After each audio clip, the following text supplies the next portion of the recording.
सियावर रामचंद्र की जय.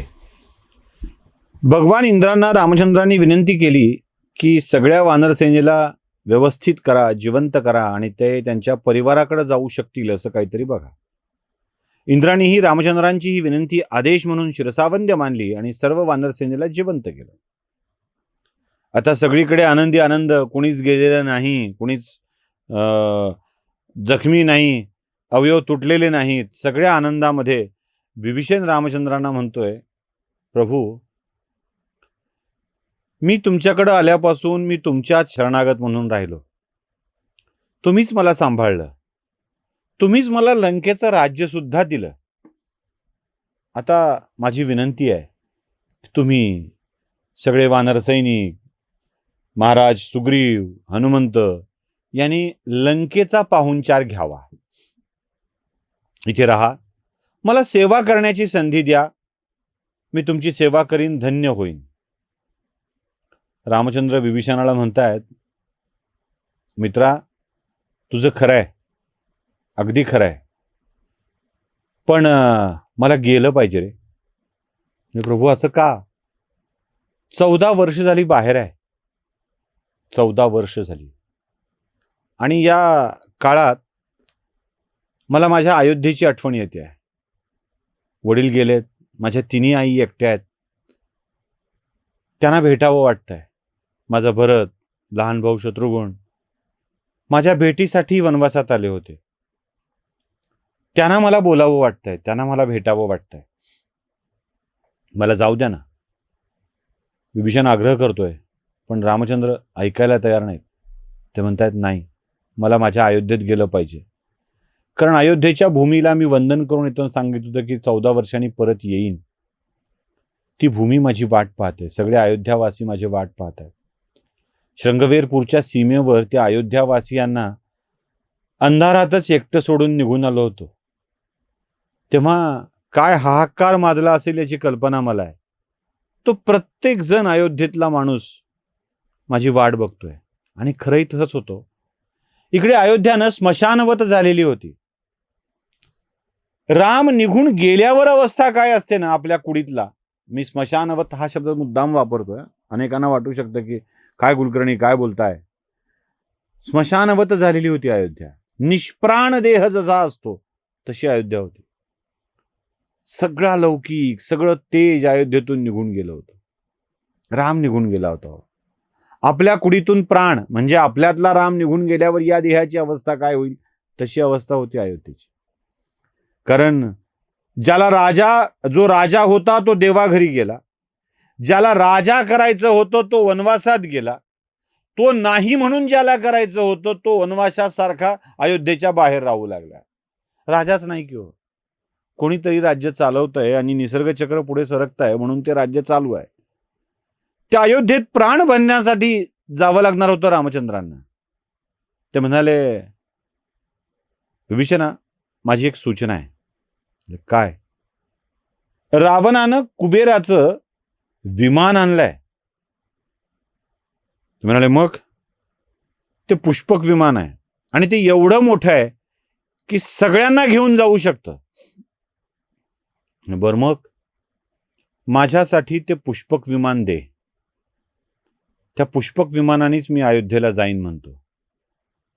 कारण मधला प्रवास खूप मोठा आहे. मधला प्रवास खूप मोठा आहे. त्या विमानाने वायुवेगाने गेलो तर जरा जास्त लवकर पोहोचेल असं मला वाटतं. विभीषण म्हणाला, न जायला काय झालं प्रभू, काहीतरी सेवा करण्याची संधी मिळाली आहे. पण विभीषणाची तीव्र इच्छा आहे बरं का. हाला आपलं तर राज्य सेफ झालंय. आता आपण रामचंद्रांना राज्याभिषेक करताना बघायला काय हरकत आहे. तो म्हणाला, ठीक आहे, जाऊया. मग पुष्पक विमानाला पाचारण करण्यात आलं. अतिभव्य दिव्य विमान, ज्यात सगळे सैनिक, सरदार, रामचंद्र बसू शकतील एवढं दिव्य विमान ते. आणि आता रामचंद्रांचा प्रवास सुरू होणार आहे अयोध्येकडचा. मंडळी, आज तारीख आहे 25 मार्च. मला वाटतं उद्या म्हणजे 26 मार्चला रामनवमी आहे. रामनवमीच्या दिवशी याच दिवशी आपण रामचंद्रांचा जन्म घडवला होता. म्हणजे आठवत असेल, रामायण सुरू झालं त्यावेळेला याच दिवशी आपण रामचंद्रांचा जन्म घडवलाय. त्यामुळं अयोध्येत रामनवमीच्या दिवशी अवतीर्ण झालेले राम याच दिवशी अयोध्येत परत नेऊन सोडणं आपलं काम आहे. त्यामुळं अयोध्येकडे जाण्याची कथा आम्ही जराशी वेगवान स्वरूपात घेणार आहे आणि उद्या काय करणार आहे याची तुम्हाला कल्पना असेल. त्यामुळं आज थोडासा भाग लांबला तरी समजून घ्याल. सगळ्या सैनिकांना, सरदारांना सांगण्यात आलं की या पुष्पक विमानात स्वार व्हा आणि निघूया आपण. रामचंद्रांनी बिभीषणाचा लंकेचा निरोप घेतलाय, सगळे स्वार झालेत आणि आल्या मार्गाने पुष्पक विमान निघू लागलंय. पुष्पक विमानात रामचंद्र आणि सीता दैदिप्यमान सूर्याप्रमाणे भासतायत आणि जसंच विमान वर गेलं तसं रामचंद्रांनी सीतेला एक एक स्थळ दाखवायला सुरुवात केली. म्हणाले, हे बघ, इथे मी रावणाला मारलाय. तो जो सांगाडा दिसतोय ना मोठा, तो कुंभकर्ण, तो मरून पडलाय. त्या प्रत्येकाच्या आपल्या पराक्रमाची कहाणी आणि खुणा आकाशातून सीतामातेला दाखवतायत. विमान निघालंय, ते म्हणाले, बघ, हा सागर लंघून हनुमान तुझ्यासाठी आला होता. मग ते किष्किंधेकडे वळालंय. किष्किंधेकडे वळाल्यावर कुठे कुठे सीतेनी काय काय अलंकार टाकले होते हे सांगायला सुरुवात केली आहे. आणि किष्किंधेच्या जवळ आल्यावर रामचंद्र थांबतात. सीता म्हणते, तुम्ही ज्या सगळ्या प्रसंगाचं वर्णन मला सांगितलं त्यात तारा नावाच्या स्त्रीचा उल्लेख सातत्याने येतोय. हो, मला असं वाटतंय की आपण त्या तारा नावाच्या स्त्रीला सोबत घेऊन जावं. म्हणजे असं, चला. मग काय, विमानाची लंकेवरून झालेलं टेक ऑफ, पहिली लँडिंग, टच डाऊन होत आहे ते किष्किंधेमध्ये. किष्किंधेत विमान थांबतं. वानरवीर काही उतरतात, काही तारेकडे निरोप देतात की आपल्याला अयोध्येला जायचं आहे. तारा ही लगबगीनं आपल्या सखींच्या सह, दासींच्या सह तयार होते. तारा या पुष्पक विमानात स्वार होते आणि पुष्पक विमान परत उड्डाण घेऊ लागतं. पुष्पक विमान पुढे जात असतानाच रस्त्यामध्ये एका ठिकाणी रामचंद्र विमानाला आज्ञा करतात की इथे उतरायचं आहे, इथे उतरायचं आहे.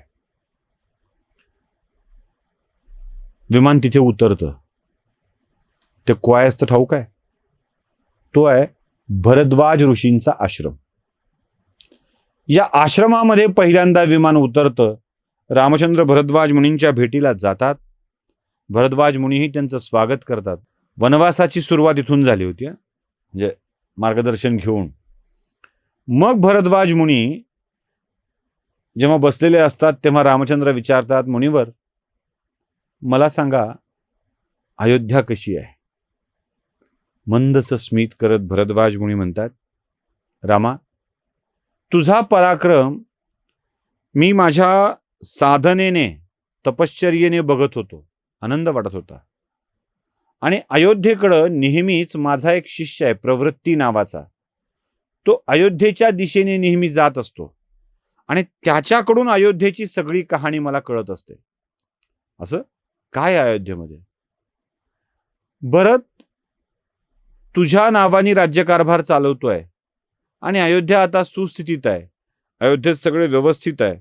फक्त अयोध्या तुझी वाट पाहते, एवढं लक्षात ठेव. अयोध्येत सगळं ठीक आहे कळल्यावर रामचंद्रांना बरं वाटतं आणि भरद्वाज मुनी आज्ञा देतात की रामा, मला असं वाटतंय की आपण एक दिवस मुक्काम करावा आणि उद्या सकाळी अयोध्येकडे प्रस्थान करावं. रामचंद्र भरद्वाज मुनींची आज्ञा टाळत नाहीत, त्यांना हो म्हणतात. पण त्याच वेळी हनुमानाला सांगतात, हनुमाना, माझं एक काम करशील? ते म्हणाले, काय? निषादराज गुह माझी वाट पाहतोय, मी आल्याचा निरोप त्याला देशील. बघा, म्हणजे मैत्री नावाचा जो प्रकार असतो तो काय ते बघा. निषादराज माझी वाट पाहतोय, त्याला माझा निरोप देशील आणि जाऊन भरताला भेटशील. मी येऊ शकतो ही बातमी भरताला देशील. त्याची प्रतिक्रिया काय बघ, तो राज्यकारभारात रमलाय की त्याला मला द्यावं वाटतंय की नाही वाटत आहे हे बघ. कारण जर त्याच्या मनात ते राज्य घालवायचं असेल तर मी ते मागायला जाऊ नये असं मला वाटतं. तू जाऊन माहिती घे, हे हनुमानाला सांगतात. हनुमान प्रभूची आज्ञा घेऊन पुढे सरकतो आणि रामचंद्र तो दिवस भरद्वाज मुनींच्या आश्रमात काढतात. पुढचा प्रवास कसा आहे, काय होतं ते बघूया पुढच्या भागात. सियावर रामचंद्र की जय.